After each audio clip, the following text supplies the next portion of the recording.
tell me how the Warriors get beat, John. Give that recipe to me here. Well, they show up like they did in Game 3, where it's basically just their mental focus. Because when they're going, I don't think anybody beats them. As great a year as Houston has had, I still think if Steph's healthy and they got it cranked up, they're the team to beat. Too good.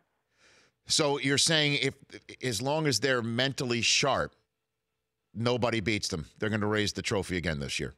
Yeah, I think so. I mean, when they play defense and they're focused in on that end, as you saw yesterday, completely locked up New Orleans in that first quarter. And then with all the weapons they have, I mean, they've incorporated Kevon Looney as a guy that's going to play a big impact. I mean, the rookie Jordan Bell is going to play a little bit because they're going to match up with Capella, who's more of a mobile-type center. He's not a back-to-the-basket player, so they can play some more athletic guys with Capella.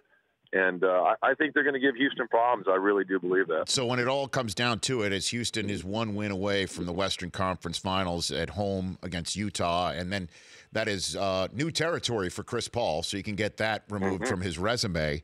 How do you think they are preparing for the Warriors right now? Well, I mean, they feel pretty good. They beat them 2 out of 3 in the regular season, beat them on opening night, and they feel like this is a different group. Obviously, a tremendous season. They're much better defensively. You bring in P.J. Tucker, Luke Bahamute should be healthy and ready to go.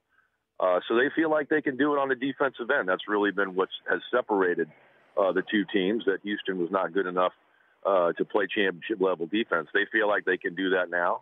And they're going to have to with the Warriors. I mean, look, it could be a great, great series. There's no doubt about it. It's going to be up and down, a lot of great offense. And it really will come down to who can get enough stops. And I think at the end of the day, the Warriors are a better defensive team. What do you make of the news that Draymond Green sent a motivational 4 a.m. text to Kevin Durant, John? Did you hear about that? I don't know. Draymond Green, man, he's out there, isn't he? He's getting death threats and sending texts at 4 a.m, wants to punch or get punched by Charles Barkley. I mean, he's got it going on. But hey, look, John, a couple weeks. Who was that guy that played that role on your teams? Who's the that? irritant? Yeah. Who's besides me? Yeah. Oh God. The dark hat. Guy. Well, you know who I did? I played with Vern Maxwell. Remember Vern Maxwell? Of course. Vern was the guy that they called him Mad Max. And everything was all hunky-dory, and then all of a sudden Mad Max would think he had to be Mad Max. So he'd spit on a coach or spit on the floor or do whatever. Well, Mad Max is a good irritant. But you need that. I mean, it's certainly. Yeah, you need a guy spitting on other coaches. No, obviously. But what you need to have that guy who's going to puff his chest out and get in somebody else's face. Certainly when everybody else on the Warriors is like a sweetheart. When you think about it. I wouldn't say. I think Kevin Durant's a little different guy. He's got a little streak to him, and Steph Curry does it in a different way. But, yeah, you do need a guy that's kind of the pulse of your team. Look at Marcus Smart in Boston.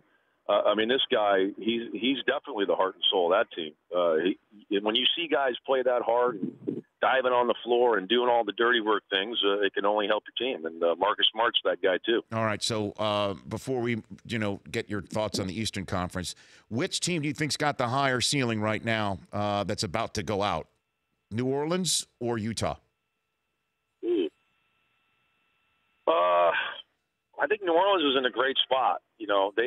They have the guy too, AD. Now Donovan Mitchell's certainly had an unbelievable season, but I'd put a lot of stock into Anthony Davis, and they got some cap space because I don't think they're going to re-sign Boogie Cousins, and they go out and get another player. I think they could be a very dangerous team. The Rich Eisen Show, weekdays at noon Eastern on Audience.